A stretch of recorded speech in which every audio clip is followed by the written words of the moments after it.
Bom dia, meus queridos, como que vocês estão? Estamos aqui mais um dia para mais, um dia de devocional, para que a gente possa elevar o nosso pensamento ao Senhor. E eu quero ler com você um versículo que está lá em 2 Coríntios, capítulo 4, versículo 10, que vai dizer assim: trazendo sempre no corpo o morrer de Jesus, para que a vida de Jesus da mesma forma seja revelada em nosso corpo. Quando o nosso Senhor Jesus, por sua graça e misericórdia, Ele nos chama para a realização de uma obra e até mesmo para a vida com Deus, Ele nos acende o nosso coração para a percepção da eternidade. Junto com essa missão, Ele nos concede a capacidade e as forças necessárias para que a gente possa perseverar durante o caminho, vencer em meio às adversidades, obstáculos. Assim como o apóstolo Paulo, o autor dessa carta, nós somos chamados ao glorioso ministério da reconciliação. O que é isso? A reconciliação dos homens com Deus, que foi através do sacrifício de Jesus.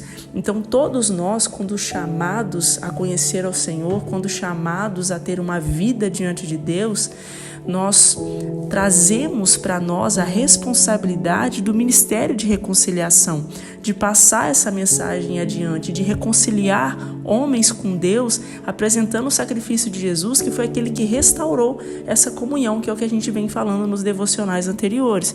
Então isso, por exemplo, está lá em 2 Coríntios 3, versículo 6.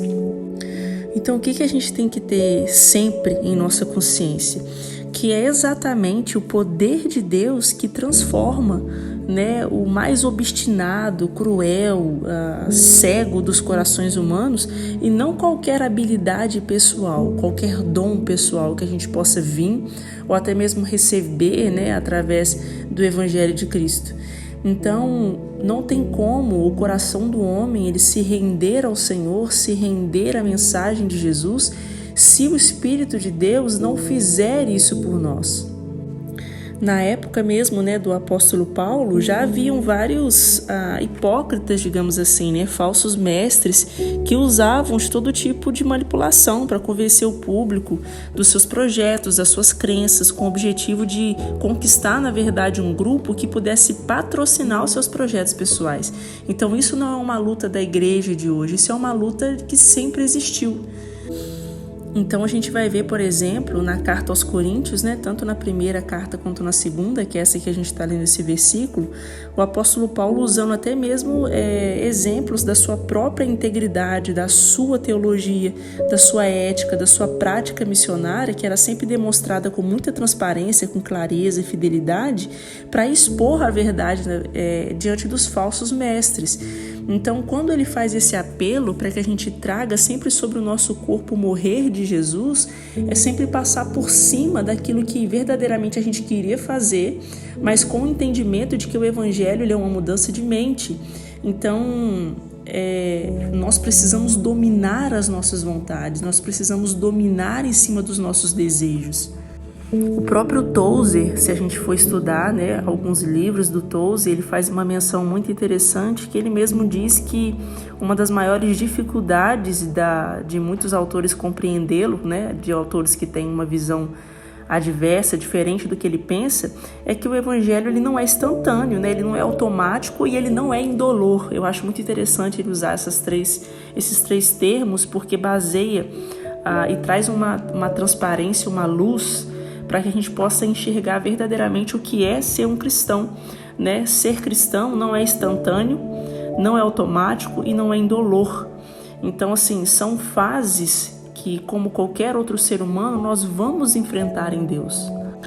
Então, a gente não pode esperar que a gente seja sábio o suficiente, tenha desejo o suficiente, seja espiritual o suficiente para enfrentar a verdade de que cada dia é mais um dia de preparação espiritual, é mais um dia de teste e disciplina, com o nosso destino celestial, que é a eternidade em mente.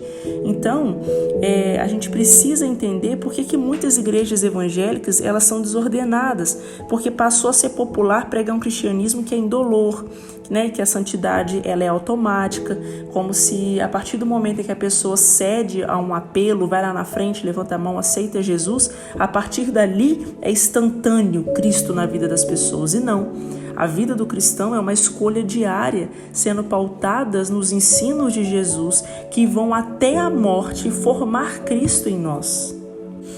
Virou aquele clichê da receitinha de bolo, né? Como se a gente, quando as pessoas passassem, se rendessem a um apelo, ao chamado, levantasse a mão, ela recebesse uma receita. Olha, agora você vai pegar um pouco de água, você vai mexer delicadamente, você vai pegar um trecho do evangelho e daí então você está pronto para a vida cristã. Não, isso não existe. Né? Depender desse tipo de fórmula é basicamente a gente experimentar apenas ali a orla, né? da praia do evangelho, né? Enquanto na verdade o Senhor ele tem um oceano, ele tem um mar de novidade, de ensino do que realmente é a vida com Deus.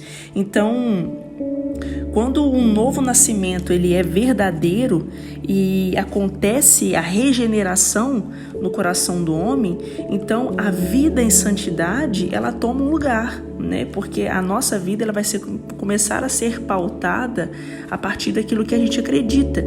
Então o que vem a seguir é uma vida inteira de preparação e orientação do Espírito Santo. Então não é algo instantâneo, né? Assim que a gente aceita Jesus, não é instantâneo. Tudo aquilo que a gente vai viver, tudo aquilo que a gente vai aprender de Deus, não vai ser colocado como um pendrive no seu cérebro.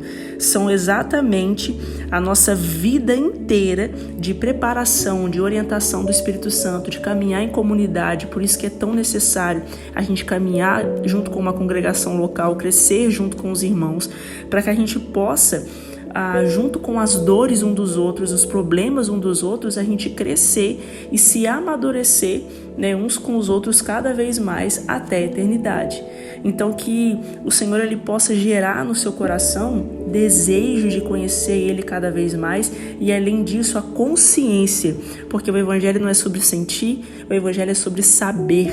Então que venha a consciência do Senhor sobre cada um de nós, para que a nossa vida seja uma preparação eterna da vida inteira com a orientação do Espírito Santo.